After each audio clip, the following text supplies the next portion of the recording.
Exporting is the well-established form of operating in foreign markets. Exporting is the marketing of goods produced in one country into another country. At the same time, no direct manufacturing is required in a foreign country. Major investments in marketing are compulsory. Any company, before committing its resources to a project in the export business, must vigilantly assess the benefits and disadvantages of exporting into a new market.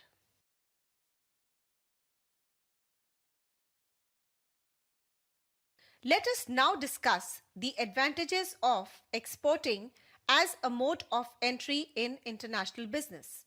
The advantages are increased sales and profit. By selling goods and services to a new market, the company can increase sales and boost revenues. Enhance domestic competitiveness.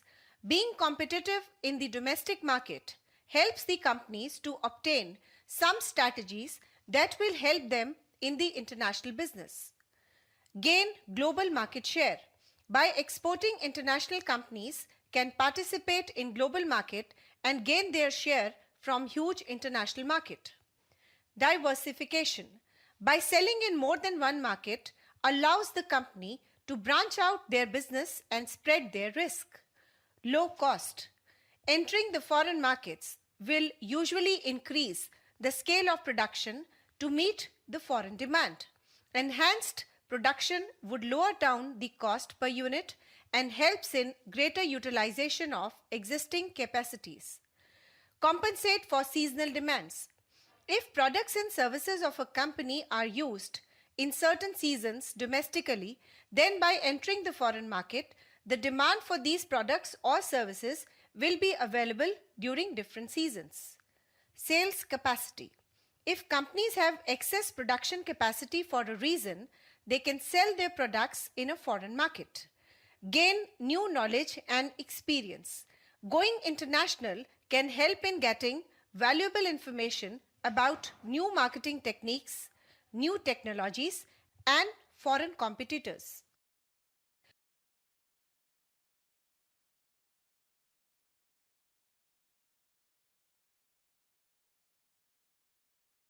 Let us discuss the challenges which a company faces when venturing into international marketplace. These are extra cost. Mostly it takes more time to build up the extra markets where to payback periods are longer. The upfront cost for developing new promotional materials are high, and other administrative costs associated to market the product can strain the meager financial resources of companies. Product modifications. For exporting, companies have to modify their products to meet the foreign country security codes and other import restrictions. Financial risk. Even if so, many methods are available for collections of payments like consignment, open account, documentary collection, and letter of credit, but they are more time consuming and complicated. Export licenses and documentation. Though the trend is that export licensing requirements should be less, but companies have to obtain an export license to export their goods, and this makes them less competitive. Market information. Getting information of the foreign markets is more difficult and time consuming than getting information and analyzing the domestic markets.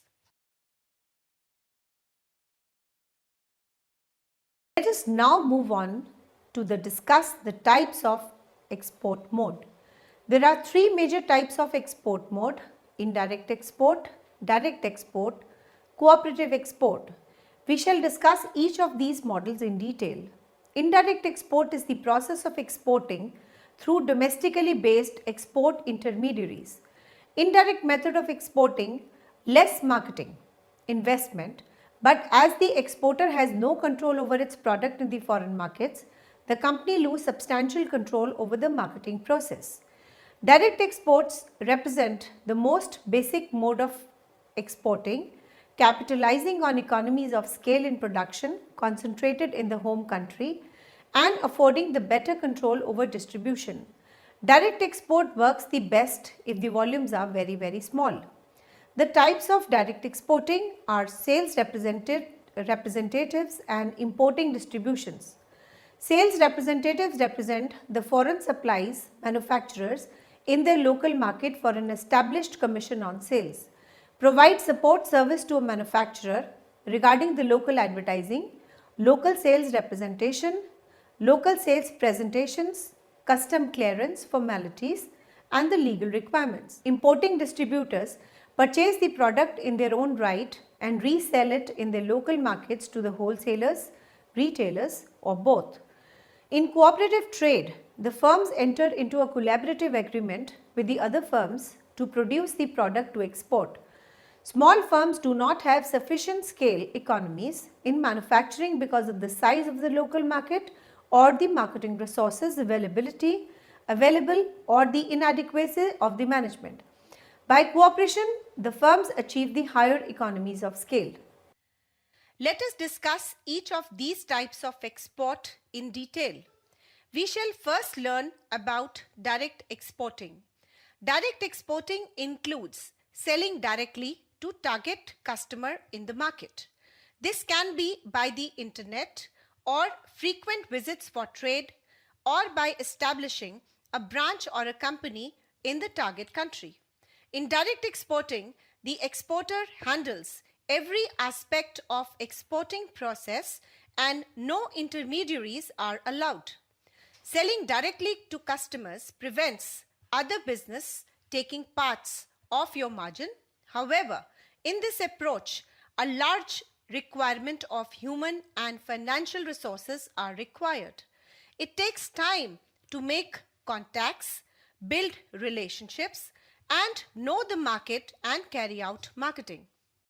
The advantages of direct exporting are control of pricing, complete control of brand, direct understanding of buyers' needs, and an ability to customize according to them. New opportunities. Disadvantages of direct exporting are lot of resources are required, local language capability is required in after-sales commissioning and service. Timely troubleshooting cannot be done remotely and will require additional visits. Requirement of commitment to an in-market presence at some stage so that the business can grow continuously. Advantages of direct exporting are control over selection of the foreign markets and choice of foreign representative companies, good information feedback from the target market, better protection of trademarks, patents, goodwill and intangible property, potential greater sales than with the indirect exporting. Disadvantages of direct exporting are high startup cost, higher risk as opposed to indirect exporting, greater information requirements, long time to market as opposed to indirect exporting. Due to exported goods types, the exports can be classified in three categories. Merchandise exports. These refers to the export of the physical goods, for example, ready-made garments, engineering goods, furniture, work of art, etc. Services export. These refer to the export of goods that don't exist in the physical form, that is professional, technical or general services. Project exports. These refers to the establishment of a project by a business firm in another country. It is viewed as scientifically involved work plan devised to achieve a specific objective within.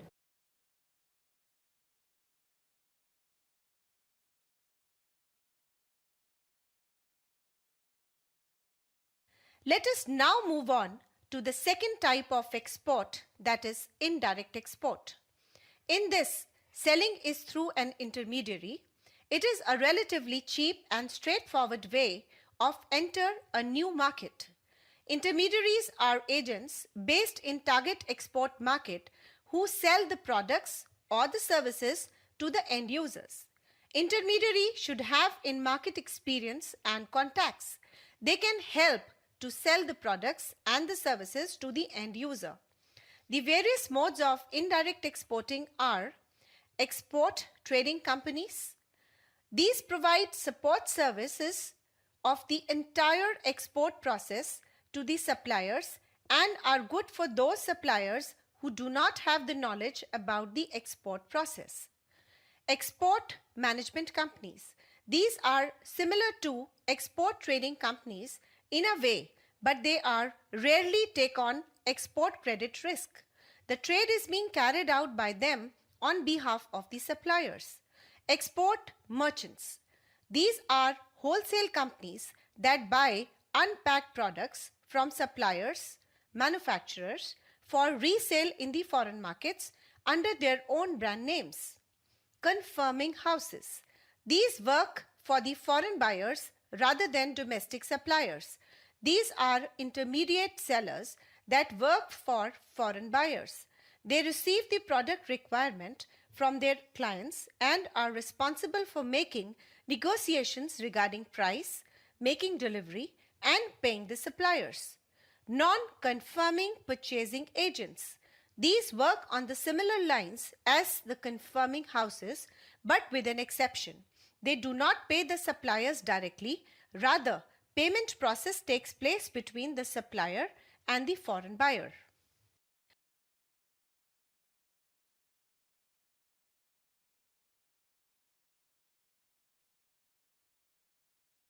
Methods of indirect exporting are filling orders from domestic buyers who then export the product, seeking out domestic buyers who represent the foreign customers, exporting through an export management company, exporting through an export trading company, franchising. Mostly popular it is with the restaurant and retailers. Licensing. License is a contract to identify what is being licensed, trademarks, patents, design, copyrights or the softwares.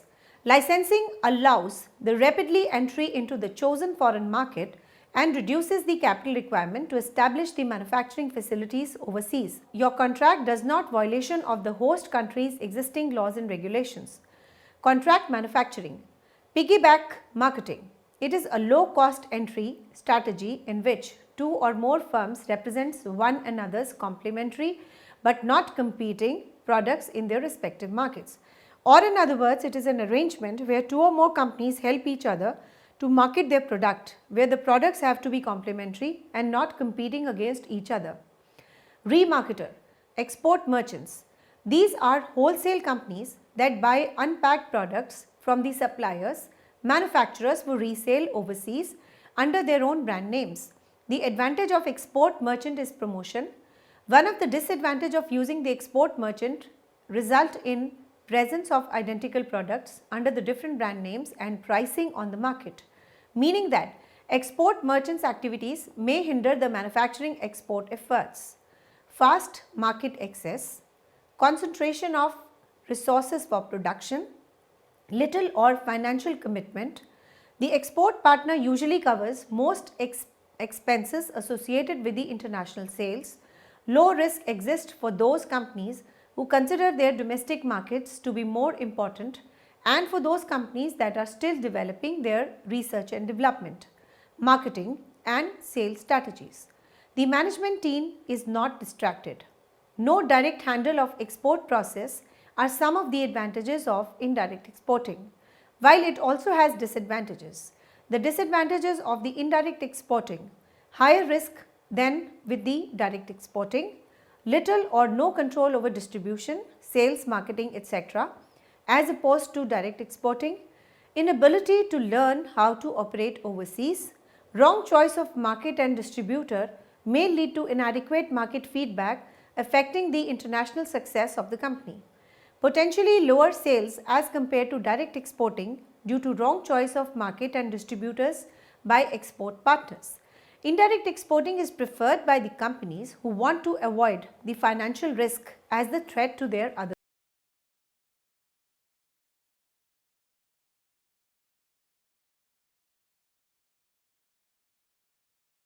goals. Indirect methods have the following advantages. use of contracts can be made by exporters in the operating market or worldwide. Commission rates give high motivation to the agents, and this helps in getting their cooperation and can enter and capture the market soon. Little expertise is required by exporter. Credit acceptance reduces the burden of manufacturer. The disadvantages of using the indirect exporting are: intermediary requires sales support, intermediary takes a margin, and no direct contact with the end customers of manufacturer. Manufacturer will have little control over the actual final transaction.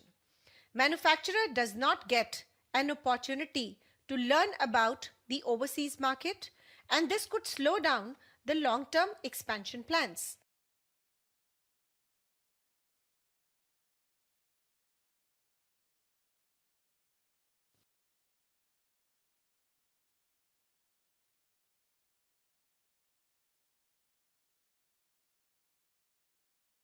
The third type of export is cooperative trade.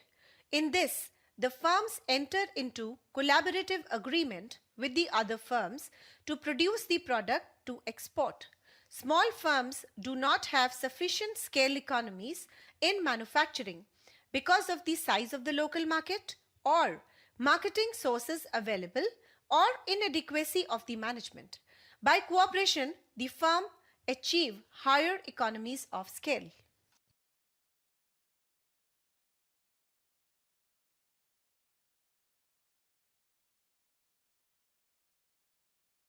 We shall now discuss the concept of foreign investment. It means the flows of capital from one country to another in exchange for major ownership stakes in domestic companies or other domestic assets. Foreign investment implies that the foreigners take active role in management as a part of their deal. With the advent of globalization, foreign investments has become an essential component of every economy.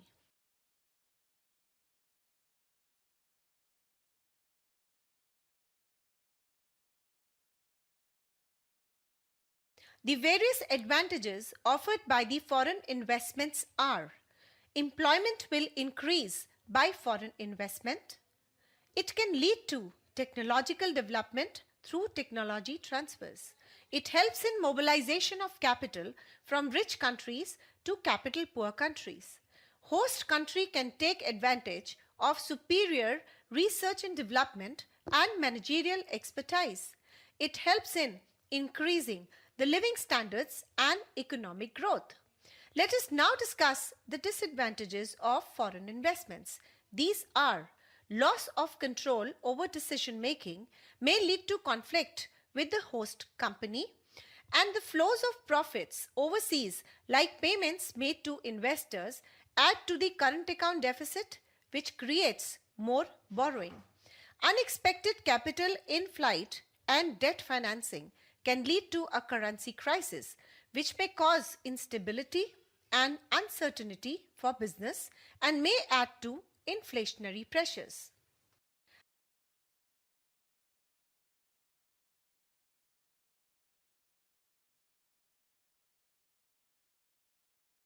After discussing the concept of foreign investments and its advantages and disadvantages, we shall now discuss the risk associated with the foreign direct investment. Greater the risk, lower the level of foreign direct investment. So, to increase the foreign investments, we have to manage the risk very carefully. Following are the risks that affect the foreign investments. Economic risk. Economic risk depends upon host country's economic performance, that is, access to international credit, inflation, and participation in international agreements for resolving the foreign direct investment disputes. Foreign investments are very sensitive to cost and price uncertainties, mainly to the inflation and exchange rate fluctuations. Increase in country's relative cost of production by inflation will decrease the probability that investment will occur in that country. Legal risk. Legal risk stem from legal environment in which foreign direct investment laws are irregularly enforced and limit to enforcement are not clearly defined. Legal risk like quantitative restrictions on foreign companies' investments produce a suboptimal pace of entry and investments. Legal risk because of tax schedules produce inefficient allocations of capital. Political risk. Political risk are primarily the expropriation of assets and the reversal of government policies. Political instability will result in decrease in both volumes and the rate of investments, even if to different degrees for different industries. Infrastructure risk. Infrastructure risk results from incomplete and inferior communications and transportation networks. Firms will delay their investment decisions and wait for more favorable conditions if risks are there in the host country.